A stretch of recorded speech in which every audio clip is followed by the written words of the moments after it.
Hello, ladies and gentlemen. My name is Kurt, and welcome back to Farlands or Bust.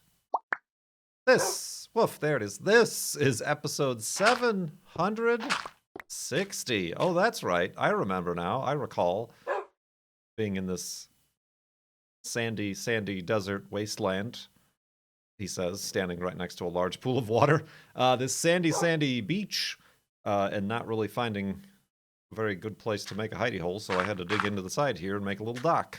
A dock, I said. Wolfie, a dock. Let's get rid of some of our stuff. And, oh, that way is west, huh? I made a boat, just for such an occasion.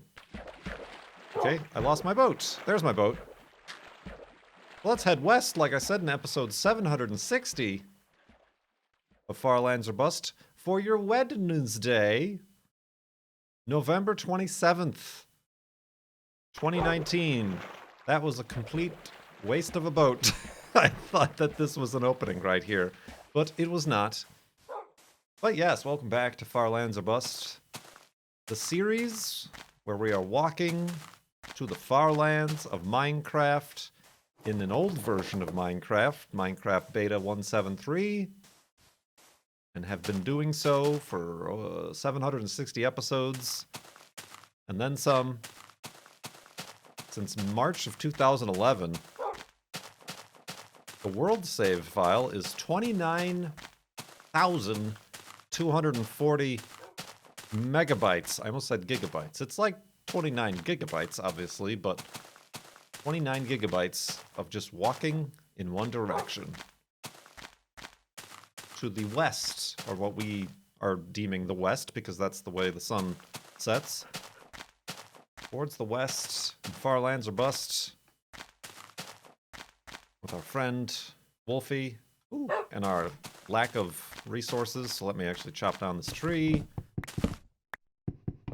We normally raise money for a charity fundraiser, but nuts to that, I say. We're being greedy. No, I've got a good idea of a charity. I just need to. They have their own like fundraising system, as opposed to using like a Tiltify, like we did for Direct Relief. I just need to kind of look at it and test it out to see if that is going to be a good fit. Oh, I have a tree. There you go. This is a minefield for Wolfie. Oh, okay. Oh, God, I knew that was happening. Okay, no. Up. I'm loving it. Hey! That was, bloop. I guess that wasn't as bad as I thought, but still, I knew for sure he was going to hit one of those. I knew for sure.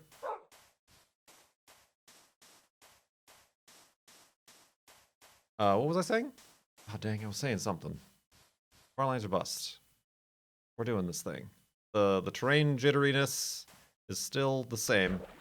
We have not reached the next rollover point of the floating point problem. Let's call it. It's a problem. It's just a true problem. We'll see what happens when we get there. Who knows when that's going to happen? Who knows? I mean, we know exactly when that's going to happen as far as the actual coordinates when that happens, but we don't know how far or close we are or how much more time we have to actually reach it. But yeah, that's right. I was talking about fundraising. I think those were my thoughts on fundraising. Honestly, it isn't like this week, tomorrow even. Well, if you're watching this recording, not if you're watching on Twitch, but tomorrow, at least in the US, is our Thanksgiving and the official beginning start of the holiday season. Out of the way, Wolfie. And then November is over, and December is upon us. And I have to start planning for the next 12-hour car on a stick marathon on New Year's Eve. All the planning that went into that last year. But yeah, that's crazy. Time! It sure does pass at a rate that is usually pretty constant, although apparently not so in one's own mind. But yeah, that's happening. So yeah, I was saying that because all with the marketing speak and whatnot, there's the Friday after Thanksgiving is Black Friday, ooh, metal.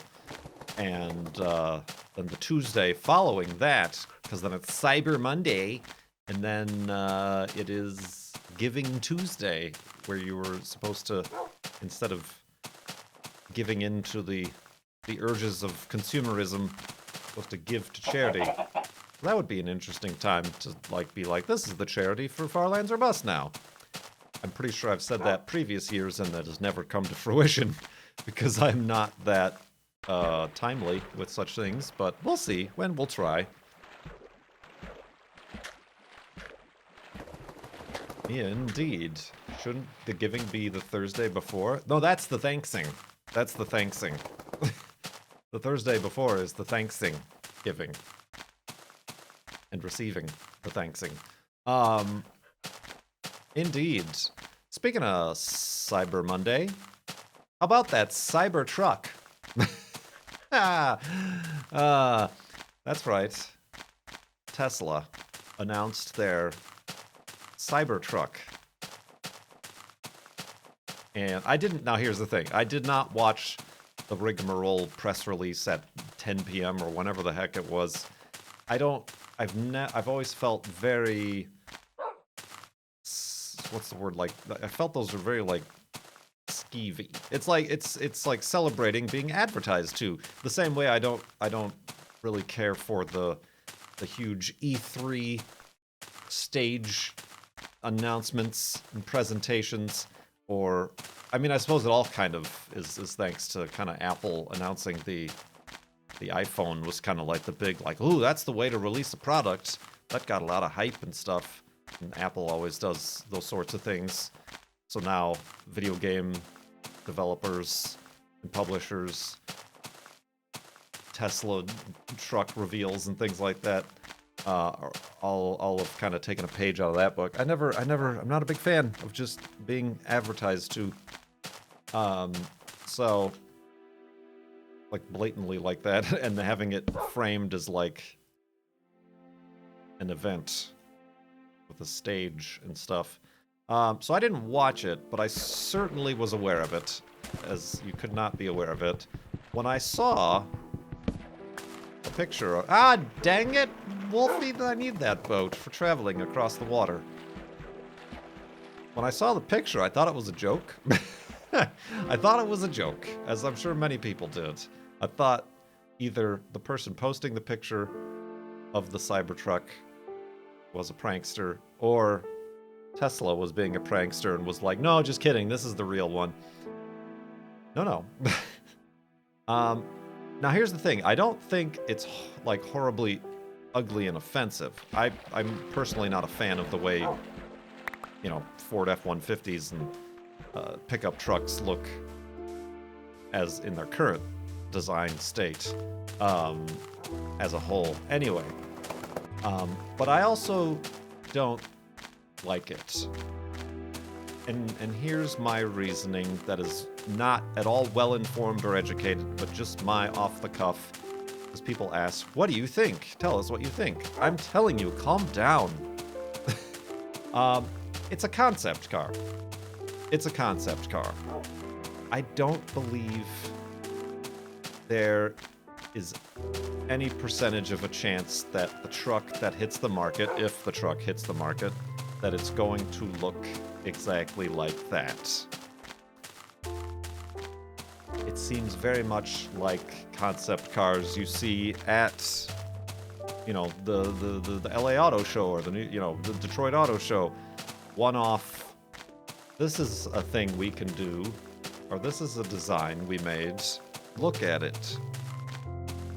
Just logistically, I don't see how that thing can pass any of what are now enforced pedestrian safety laws in car design, which is why a lot of new cars these days have kind of those big round hoods. and large integrated bumpers. This thing is a sharp wedge. Imagine getting hit by that while you're on your bike. But that doesn't make sense. Also, like the wheels. I don't know if there are laws regarding that, but the wheels stick well outside of the wheel wells.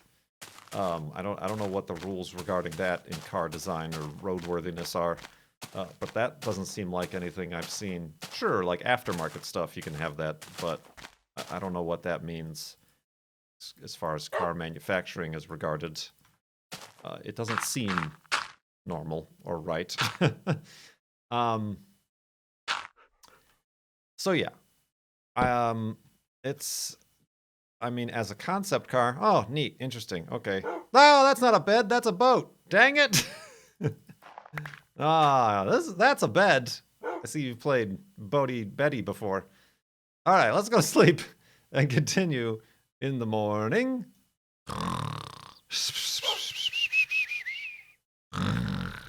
And a boat bedness. Dang it. I'm wasting boats today. So many boats have been lost in this episode. Should probably not hold the boat in my hand then. So yeah, I would be very. I might be wrong. Maybe that's exactly what they're going to sell, but they're not going to sell many, and they're certainly not what I thought was their intent, and at least early on, all of Tesla's marketing speak was, oh, we're trying to like, oh, since nobody else is making electric vehicles, we're doing it so that the rest of the industry has to catch up to us, and we'll do it so great that we'll lead the way. And I felt like, at least early on in the development of a pickup truck, talking about, oh, in America, the F-150 and other pickup trucks are the most sold vehicles on the road, the most popular vehicles to be sold, will change that conversation by coming out with an all-electric version that is superior to these. And specifically, all those trucks, the majority of those trucks are for trades, for industry, you know, people installing glass or carpenters or, you know, plumbers. People load the beds with, you know, custom frames to hold. They're welders or, you know, acetylene tanks and, you know, whatever else people with normal, real jobs do with pickup trucks. And I don't see a single one of them purchasing a Cybertruck for such things as these. Oh, God. Okay, well, we're down here now, aren't we? That was surprising and alarming. Let's just brush ourselves off and continue west. A lot of weird stuff happening in this episode already. Suddenly underground. So yeah, it's just going to be niche or niche, wealthy nerds buying them. I guess nerds, I shouldn't have used that word. That's kind of a broad term that probably doesn't belong there, but that are going to buy those as a status symbol. I do have the right emote for it, though. So, yeah, just the fact, like, I was like, it's not a pickup truck, where's the bed? You've made a hatchback. And Tesla already has a hatchback SUV. Where's the open bed? Where's the customizable bed? And they later came out with a bunch of rendered, might I say, and not like actual, but like rendered images of like, here's one with a tent on the back. Here's what the bed looks like. If you pull down the tailgate, it turns into a ramp that doesn't look like it could hold much weight. It isn't going to do any of those things that will change the way we think about utility trucks and industry use trucks, which I think I was reading that Ford already has in the works or is going to announce an all-electric F-150 soon or something like that. So yeah, it's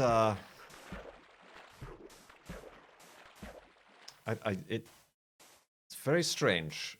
Very strange. And like I said, to me, it's a concept car.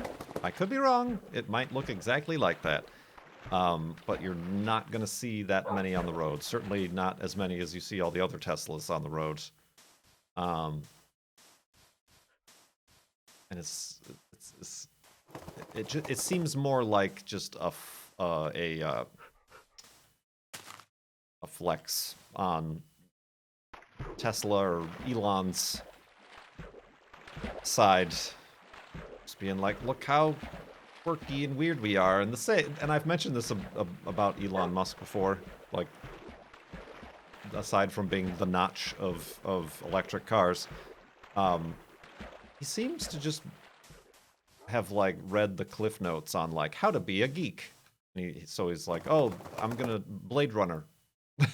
Blade Runner comes up, so I'm gonna release it on the Blade Runner day, and I'm gonna make it look like a Blade Runner car, and I'm gonna have all the imagery and associated stuff regarding it.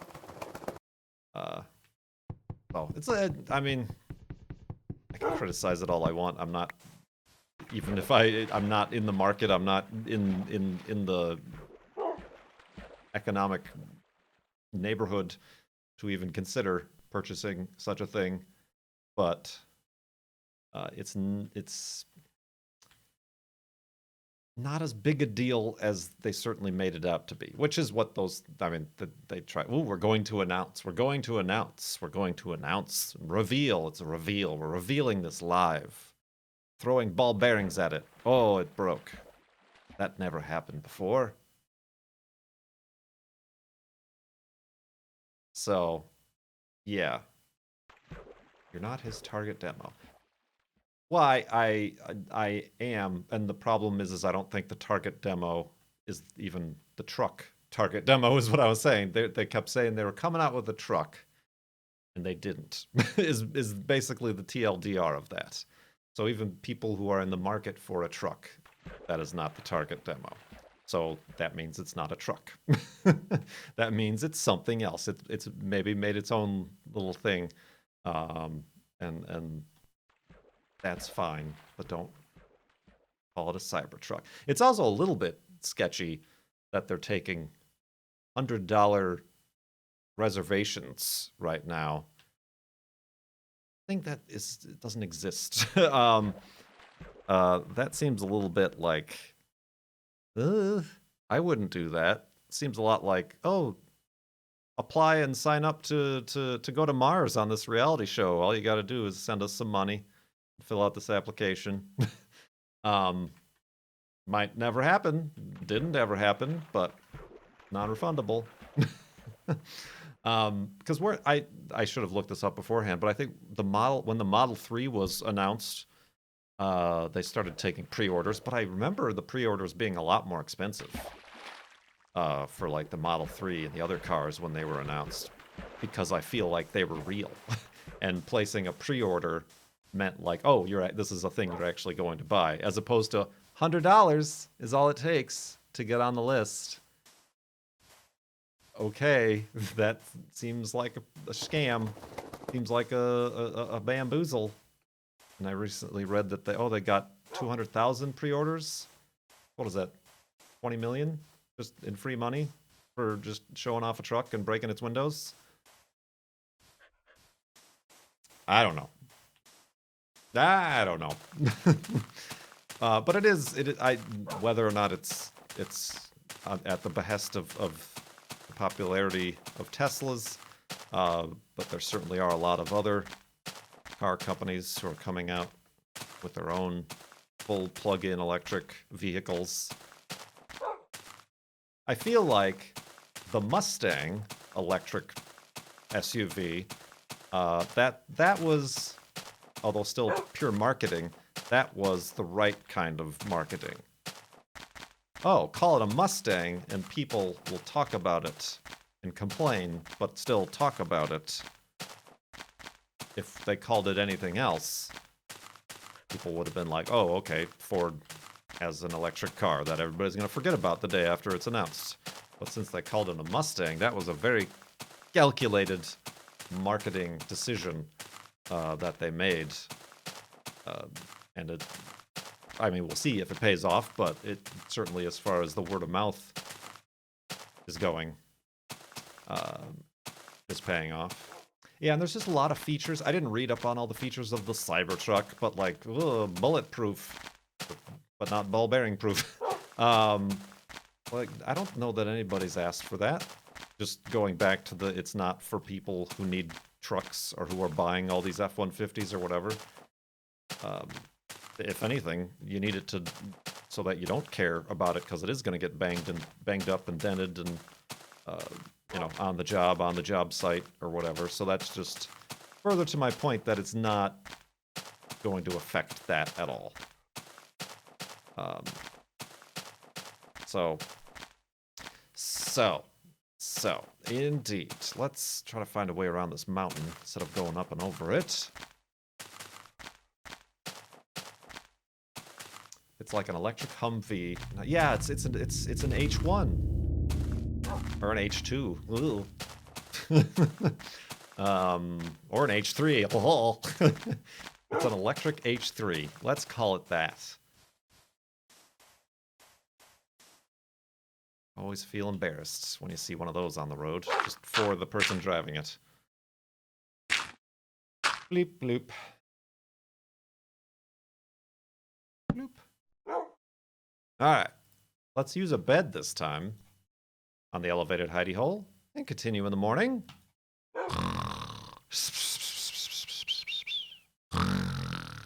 And awakeness. And continuing on. Our lands are bust, doo-doo-doo-doo. That's the new theme song. Just for day 3, though. That's the theme song for day 3 of any Far Lands or Bust episode. I'm still taking questions from now both patrons and subtub members on Twitch. Before we do announce this. Ooh, that's definitely the other thing I need to check with this charity is, like, if messages are a thing that I can see or even receive with their donation fundraiser platform. Thanks for reminding me of that, me.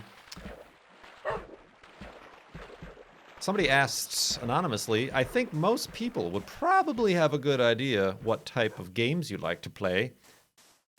Bee Simulator simulates being a bee. Get it? Being a bee. Anyway. But are there any game genres you especially dislike? Honestly, I think people who watch my videos and streams probably have a better vantage point of the games I dislike, because I vehemently dislike them when I accidentally play them. I would play Bee Simulator. I did play Bee Simulator. I did. It's literally called Bee Simulator, and you're a bee. And it was actually quite good until we got to a mission I couldn't pass, and clearly I'm not a good enough bee. But what game genres do you especially dislike? Man, I wanted, from concept and just like the story and the art, I wanted to like the Plague Tale game, but it is primarily almost 100% a stealth game, and I do not like stealth game.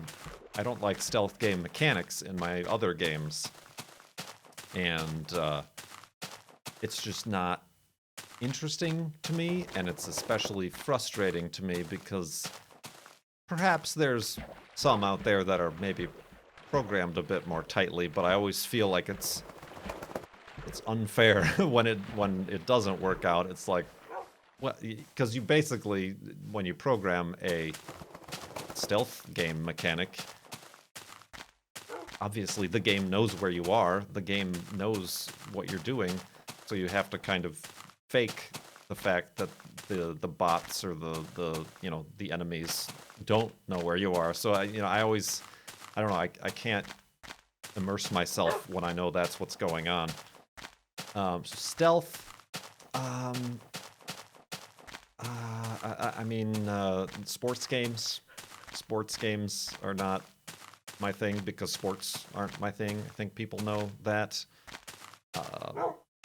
Unless it's a goofy, wacky, physics simulatory basketball game, a 4-on-4 basketball game. That right there is the bee's knees. Like those card games, your Magics and your Slay the Spires. Those just don't appeal to me because, again, in the real world, card games, tabletop games are not a big appeal for me. Rocket League is kind of sports, true, but not. I mean like sports, like real world sports made into a game. Like here's baseball, and here's football and hockey and NBA 2K 2 time 2 NBA. It's NBA time 2K. That one, those sort of things. Yeah, it's tough. It's really tough. And just like in general, it's not a genre, but like the big budget AAA video games, I used to like the Call of Duty series, but now I do not like the Call of Duty series. Yeah,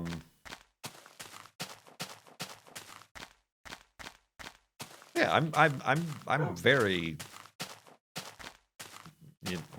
I guess, open to trying new things as my experience through the itch.io game jam and indie game libraries are anything to relate to.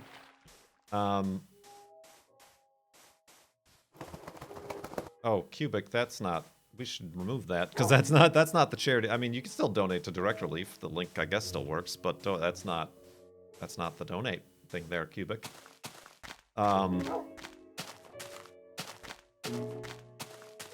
Yeah, I'm trying to think of like anything else where I can say like an entire genre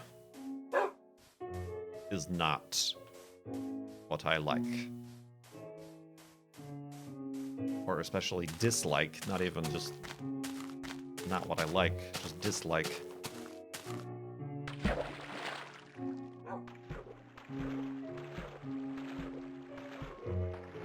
Zombie?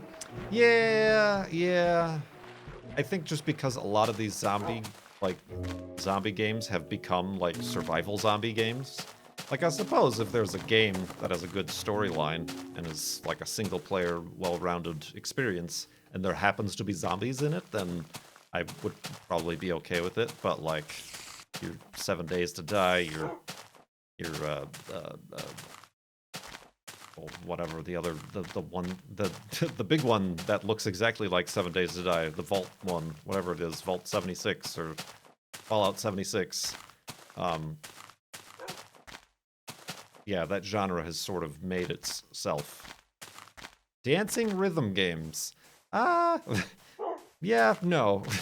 Anything that involves me needing to stand up. Probably not, no. Look at this spire.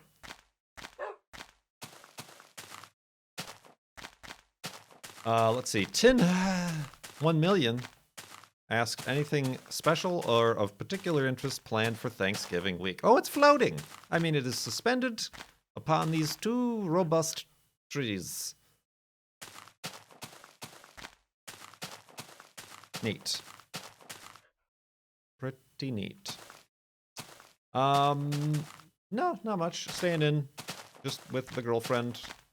She wants to make lasagna, because I've never had gluten-free lasagna, to the best of my recollection. And I'm going to try to make an apple pie that's gluten-free, like, with the crust and everything. I've never done that. I've always just bought them done. So that might be a disaster, because, like, pie crusts are, like, a particular thing to do that aren't too easy. So we'll see about that.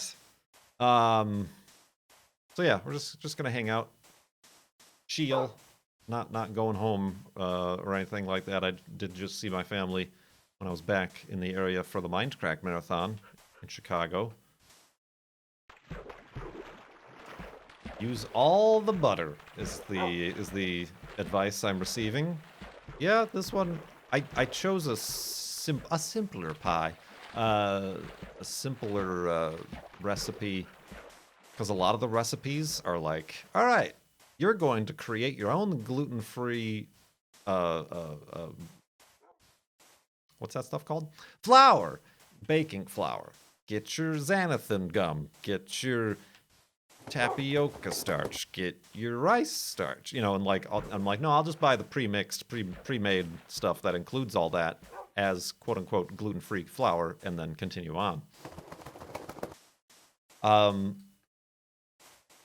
yeah, we'll see, and then I don't know. We'll just hang out around my place, watch a movie or something like that. It got cold. I think it's gonna be a cold winter around here in Seattle. Perhaps even more snow. Like last year, we got the big bamboozle of snow. That's the technical weather term. By the way, if you didn't know, meteorological term. Yeah, a lot of the recipes are, they start out with a history of the person writing the recipe. Indeed. Well, I do have a few more questions, but I don't know how much. Again, we're going to be ending in what appears to be... Oh, Wolfie? Oh, he's fine. What appears to be just this big old sand dunes. Duney sands.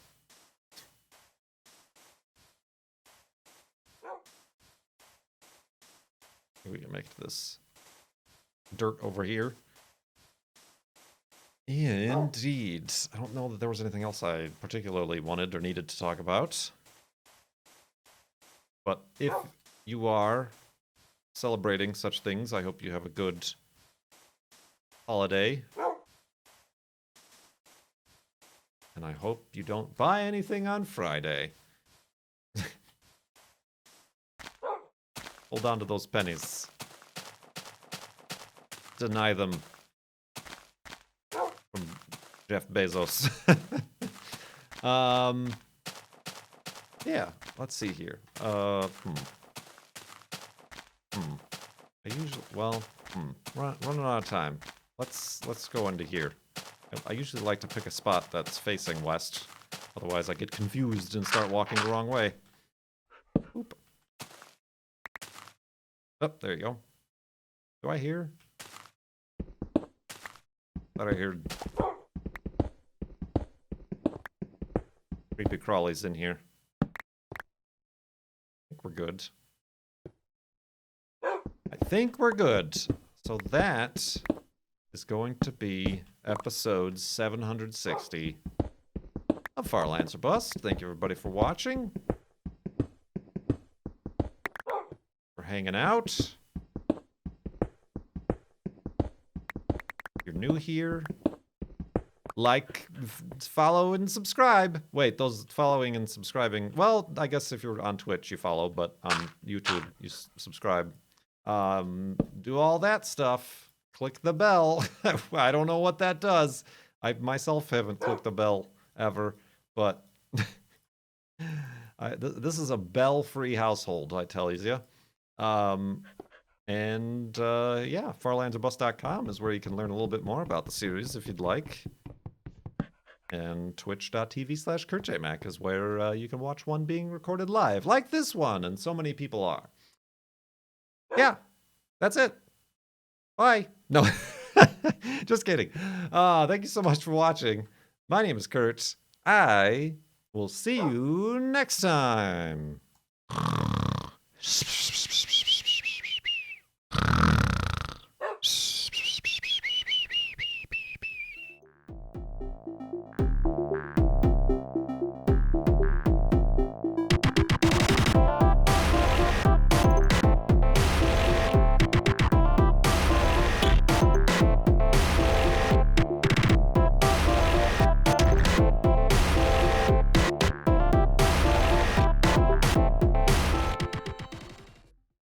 Okay, no. I'm loving it. Hey,